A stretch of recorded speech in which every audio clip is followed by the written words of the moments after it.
മനുഷ്യനെ ഇങ്ങനെ ആക്കുന്നത്. ഇപ്പൊ കുറെ പേരെ നല്ലവരാക്കുന്നു, കുറെ പേരെ ഈ പറഞ്ഞ രീതി കള്ളുകൂടിയനും മറ്റുള്ള രീതിയിലേക്ക് മാറ്റുന്നു. ഇത് അള്ളാഹു തആല തന്നെ ഇതാക്കുന്നില്ലേ? ഈ ആക്കണത് അള്ളാഹു ആണെന്ന് പറയുന്നിടത്താണ് അതിന്റെ പ്രശ്നം. ആക്കണത് അള്ളാഹു അല്ല, ഈ ആവണവും തന്നെയാണ്. എന്നുവെച്ചാൽ ഞാൻ ഉദാഹരണം പറഞ്ഞാൽ എങ്ങനെയാണ്, ഞാനിങ്ങനെ കാർ ഓടിച്ചു വരികയാണ്. ആ കാറ് വലതുവശത്തേക്കും ഇടതുവശത്തേക്കും തിരിക്കാൻ പറ്റും എന്ന് സങ്കല്പിച്ചോളൂ. സാധാരണ അങ്ങനെയല്ല കാറൊക്കെ ഉണ്ടാവുക അല്ലേ?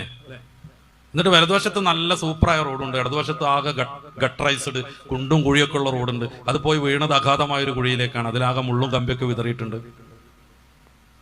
അവിടെ എത്തി ഇപ്പൊ നമ്മളിങ്ങനെ ടീ പോലെ ആവുകയാണ് കേട്ടോ. റോഡ് ടീ പോലെ ആവുകയാണ്. ഈ വലതുവശത്തേക്ക് പോണത് നല്ല റബ്ബറൈസ്ഡ് നല്ല അടിപൊളി ലൈറ്റ് ഒക്കെ വെച്ച റോഡാണ്. ഇടതുവശത്തേക്ക് പോണത് പറ്റേ മോശം പിടിച്ച റോഡാണ്. അവിടെ എത്തിയിട്ട് ഡ്രൈവറാകുന്ന ചങ്ങാതി ഇടതുവശത്തേക്ക് വണ്ടി വിട്ടു, ടയർ പഞ്ചറായി വീണു, കുഴിയിലൊക്കെ വീണു. ഈ കാർ നിർമ്മിച്ച ചങ്ങാതിമാര് ഇടതുവശത്തേക്ക് തിരിക്കുമ്പോൾ അത് തിരിയണ സംവിധാനം ഉണ്ടാക്കിയിട്ടാണ് ഞാൻ അങ്ങനെ കൊണ്ടുപോയത് എന്ന് അവൻ ആക്ഷേപിച്ച് അങ്ങനെ ഉണ്ടാവും. അവൻ അങ്ങനെ വിചാരിക്കുകയാണ്, എന്റെ കാർ എങ്ങനെ തിരിച്ചാലും വലതുവശത്തേക്ക് പോയിരുന്നു എങ്കിൽ ഞാൻ എന്തായാലും ഇടതുവശത്ത് കൊണ്ടു കയറൂലായിരുന്നല്ലോ, എന്റെ കാർ കേടുവരില്ലായിരുന്നല്ലോ, വീഴൂലായിരുന്നല്ലോ എന്നൊക്കെ ഒരാൾ വിചാരിച്ചു എന്ന് കരുതിക്കോളൂ. എന്നിട്ട് കാർ കമ്പനിയെ കുറ്റപ്പെടുത്തിയാൽ അങ്ങനെ ഉണ്ടാവും.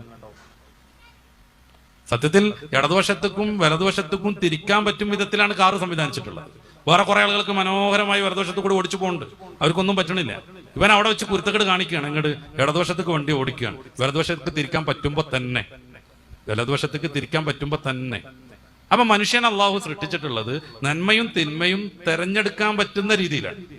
നന്മ തെരഞ്ഞെടുക്കാൻ വേണേൽ തിന്മ തെരഞ്ഞെടുക്കാൻ വേണേൽ ഇന്നതേ തെരഞ്ഞെടുക്കാവൂ എന്ന് റബ്ബ് ആരെയും നിർബന്ധിക്കൂല. എല്ലാത്തിന്റെയും ഗുണം പറഞ്ഞു കൊടുക്കും, ദോഷവും പറഞ്ഞു കൊടുക്കും. ഇതിലൂടെ പോയാൽ ഗുണത്തിലെത്തുന്നും പറയും, ഇതിലൂടെ പോയാൽ തിന്മയിലെത്തുന്നും പറയും. ഏതിലേക്ക് പോകണം എന്നത് തിരഞ്ഞെടുക്കാനുള്ള ഫ്രീവിൽ, ഇച്ഛാ സ്വാതന്ത്ര്യം, ഇഖ്തിയാർ അള്ളാഹു മനുഷ്യന് നൽകിയിരിക്കുന്നു.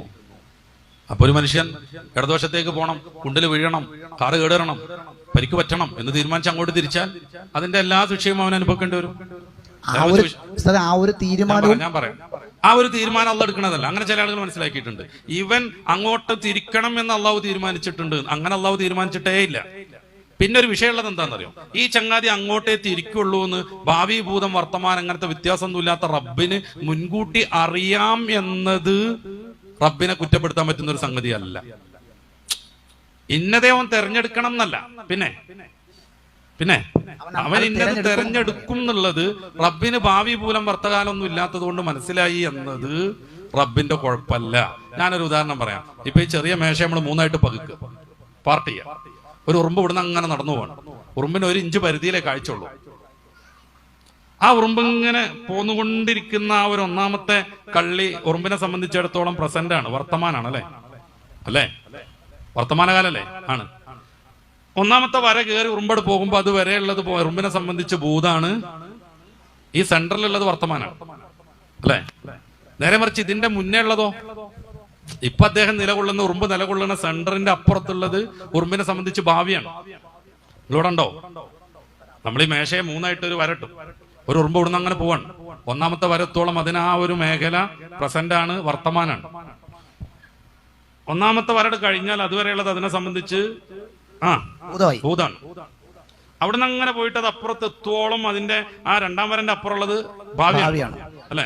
വേറെ വെച്ച് ഉസ്താദന്മാരും ഞാനൊക്കെ ഇവിടുന്ന് ഇങ്ങനെ നോക്കുമ്പോ ഞങ്ങളെ സംബന്ധിച്ച് ഇത് മൊത്തം വർത്തമാനമാണ്. എന്റെ കാര്യം ഉറുമ്പിനേക്കാൾ കാഴ്ചശക്തി ഉണ്ട്, ഇത് നമുക്ക് വരുന്നുണ്ട്. അപ്പൊ ഈ ഒരു ഉറുമ്പ് ഇങ്ങോട്ടെത്താൻ, ഒന്നാം വരയിലെത്താൻ 1 മണിക്കൂർ എടുത്ത് സങ്കല്പിക്കുക. അതേ റൂട്ടിൽ അത് പോവുകയാണെങ്കിൽ രണ്ടാം വരയിലെത്താൻ 1 മണിക്കൂർ ഉണ്ടാവും നമുക്ക് മനസ്സിലാക്കാൻ പറ്റും. 1 മണിക്കൂർ കൊണ്ട് ആ ഉറുമ്പ് അവിടെ എത്തുമെന്ന് ഞാൻ ഇവിടെ നിന്ന് തീരുമാനിച്ചു സങ്കല്പിച്ചോളൂ. അങ്ങനെ തന്നെ ഉറുമ്പ് എത്തുകയും ചെയ്തു. എന്റെ തീരുമാനം കൊണ്ടല്ല ഉറുമ്പ് അങ്ങനെ എത്തിയത്. നേരെ മറിച്ച് ഉറുമ്പ് അങ്ങനെ എത്തുമെന്ന് എനിക്ക് അറിയുന്നതുകൊണ്ട് ഞാൻ തീരുമാനിച്ചതാണ്. ഞാനൊരു 10 കുട്ടികളെ പഠിപ്പിക്കുന്നുണ്ടെന്ന് കരുതുക ദർസിൽ. ഓരോ കുട്ടി എത്ര പഠിച്ചിരിക്കുന്നു എനിക്കറിയാം. അവരെ നല്ലോണം ശ്രദ്ധിക്കുന്ന ഒരു ഉസ്താദാണെങ്കിൽ ഏതൊക്കെ ഓരോ കുട്ടി പഠിച്ചിരിക്കുന്നു എന്ന് എനിക്കറിയാം. ഞാൻ പരീക്ഷ എടുത്താണ്. പരീക്ഷയിൽ 10 ചോദ്യം ഇടുന്നു. ഓരോ ചോദ്യം ഏതൊക്കെ കുട്ടിക്ക് അറിയാം ഇതുവരെയുള്ള അനുഭവം കൊണ്ട് എനിക്കറിയാം. അപ്പൊ ഞാനിങ്ങനെ പറയുന്നു, എ എന്നറിയുന്ന കുട്ടിക്ക് 100 മാർക്ക്, ബി എന്നറിയുന്ന കുട്ടിക്ക് 90 മാർക്ക്, സി എന്നറിയുന്ന കുട്ടിക്ക് 60 മാർക്ക്, ഡി എന്നറിയുന്ന കുട്ടിക്ക് 40, ബാക്കിയുള്ളവരൊക്കെ തോറ്റു. ഞാൻ എഴുതി വെച്ചു പരീക്ഷയുടെ മുന്നേ. ഈ കുട്ടികളെ കൃത്യമായിട്ട് അറിയുന്നതുകൊണ്ട്. പരീക്ഷ കഴിഞ്ഞു.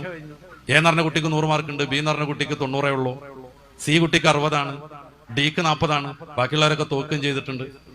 ഞാൻ എഴുതി വെച്ചത് കൊണ്ടല്ല അവരിങ്ങനെ തോച്ചത്. നേരെ മറിച്ച് അവരങ്ങനെ തോക്കുന്ന അറിയുന്നത് കൊണ്ട് ഞാൻ എഴുതി വെച്ചതാണ്. എന്തിനാ എഴുതി? അത് വേറെ കാര്യം.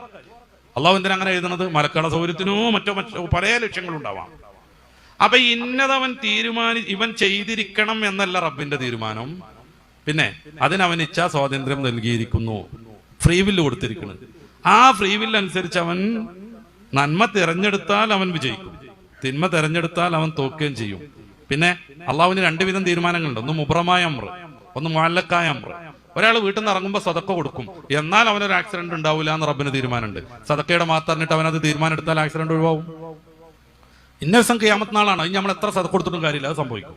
അത് മുബ്രമായ അമ്രാണ്. മനുഷ്യ ജീവിതത്തിൽ പുരോഗതി നൽകാനാണ് ഇങ്ങനെ ഒരു സംവിധാനം ഉണ്ടാകുന്നത്.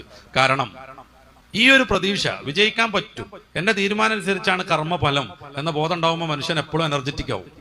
നേരെ മറിച്ച് യുക്തിവാദികൾ പറയുന്നത് പോലെ ഫ്രീ വില്ലില്ല, തലച്ചോറിൽ എന്തോ രാസപ്രവർത്തനത്തിന്റെ ഫലമായി നമുക്ക് തോന്നുന്നത് നമ്മുടെ ശരീരം നടപ്പിലാക്കുന്നു എന്നാണെങ്കിൽ, ഞാനിപ്പോ ഉസ്താദിനെ കുത്തിക്കൊന്നാൽ എന്നോട് ചോദ്യം ചോദിക്കാൻ പറ്റൂല. കാര്യം എനിക്ക് അതിലൊരു കൺട്രോളും ഇല്ല. എന്തേ? തലച്ചോറിൽ രാസപ്രവർത്തനത്തിന്റെ ഫലമായി ഞാൻ കത്തിയെടുത്ത് കുത്തി. അപ്പൊ ഖദർ ഖലാ എന്ന് പറയുന്ന ഈ വിഷയം വളരെ സിമ്പിളാണ്.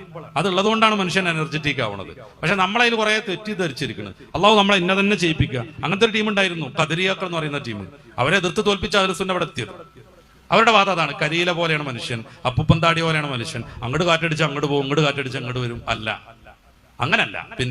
പിന്നെ മനുഷ്യൻ എന്ന് പറഞ്ഞാൽ അള്ളാഹു ഇച്ഛാ സ്വാതന്ത്ര്യം കൊടുത്തു വിട്ട ആളാണ്. ഇന്നൊക്കെ തെരഞ്ഞെടുത്താൽ അവൻ വിജയിക്കുന്നാണ് അള്ളാഹു തീരുമാനിക്കുന്നത്. അല്ലാതെ ഇന്നതൊന്നും തെരഞ്ഞെടുക്കണം, അവൻ തെറ്റേ ചെയ്യാവൂ എന്നല്ല. റസൂൽ പറഞ്ഞത് കുല്ലു മൗലൂദിൻ യൂലദു അലൽ ഫിത്ര, ഏത് കുട്ടിയും ജനിക്കുന്നത് നല്ല സ്വഭാവ വിശുദ്ധിയിലാണ് എന്നാണ്. പിന്നെ സാഹചര്യങ്ങൾക്കനുസരിച്ച് നന്മ തെരഞ്ഞെടുക്കാം, തിന്മ തെരഞ്ഞെടുക്കാം. തിന്മ തെരഞ്ഞെടുത്താൽ തോക്കുകയും ചെയ്യും, നന്മ തെരഞ്ഞെടുത്താൽ വിജയിക്കുകയും ചെയ്യും.